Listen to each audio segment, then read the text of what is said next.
I have two regional Emmys, and the Television Arts and Sciences group in each region gives Emmys for excellence in sort of local or regional news programming. So I won one of those in Colorado and another one in Florida during my years there.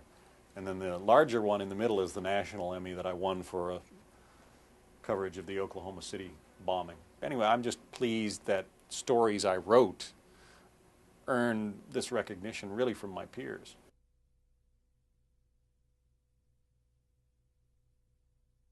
My first job straight out of college, I started at a Long Island radio station as a weekend anchor.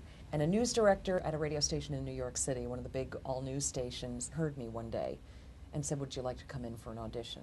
I worked my Monday through Friday shift at the radio station, and then on the weekends I worked as a reporter for Channel 2, and that confirmed for me that I was interested in pursuing a career in television. It really is a good fit for me.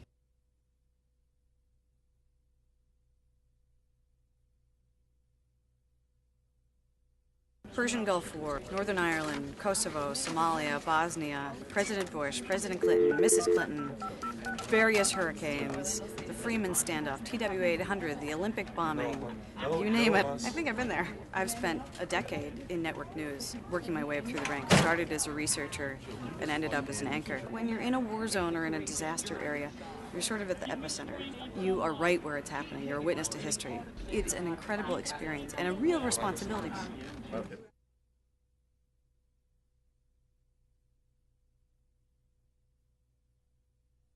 I applied for a job at the Wall Street Journal. They asked me whether I knew anything about Latin America. For once I decided, oh, what the hell, I might as well go for it. So I just said no. But they said that's exactly what we want. We want somebody who's well-schooled in writing and editing, but who would ask the same dumb questions about Latin America that our readers would ask, that experts are too high and mighty to ask. I covered Latin America for 12 years. Perhaps I became too much of an expert after all that time.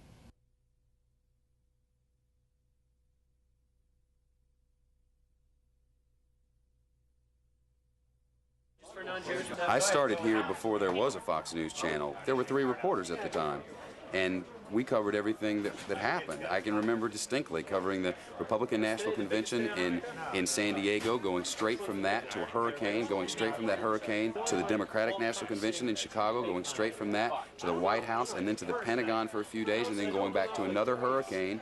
We were on the road for 42, 43 days after having packed for a week. It's crazy.